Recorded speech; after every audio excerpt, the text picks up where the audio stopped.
Assalamualaikum dan salam sejahtera, semua peminat bola sepak tanah air.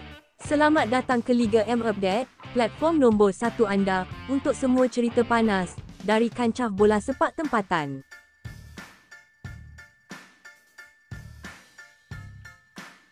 Perlawanan separuh akhir pertama Piala FA 2025-2026 bakal membuka tirai dengan penuh drama, gol dan emosi. Dalam video kali ini, turut disertakan dengan kedudukan terkini, penjaring terbanyak, bantuan gol terbanyak, serta jadual perlawanan seterusnya. Jangan lupa ya geng, sebelum kita teruskan, tekan butang like, share dan langgan saluran ni. Jangan lupa juga aktifkan loceng notifikasi, supaya anda tak ketinggalan dengan berita paling pantas dan panas dari Liga Malaysia.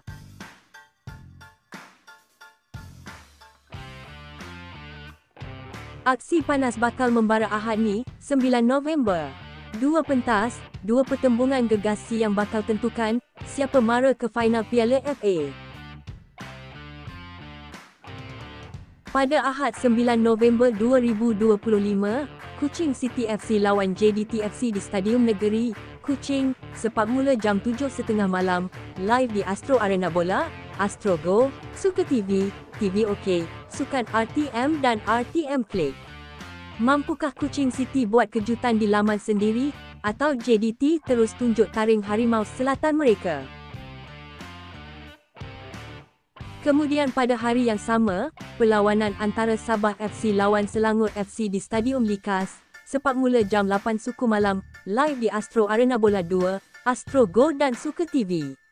Di Likas pula, sang badak bakal diuji gegasi merah, siapa lebih garam malam tu. Jadi, geng bola semua, set tarikh Ahad ni. 2 perlawanan, 2 drama separuh akhir yang pasti bikin jantung berdebar.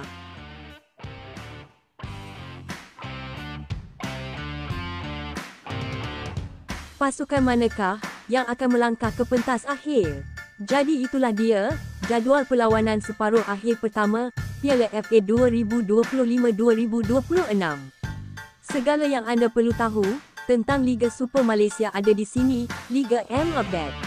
Teruskan sokongan anda, jangan lupa like, share dan langgan saluran ini, sebab di sinilah anda akan dapat berita terkini dan paling pantas tentang bola sepak tempatan.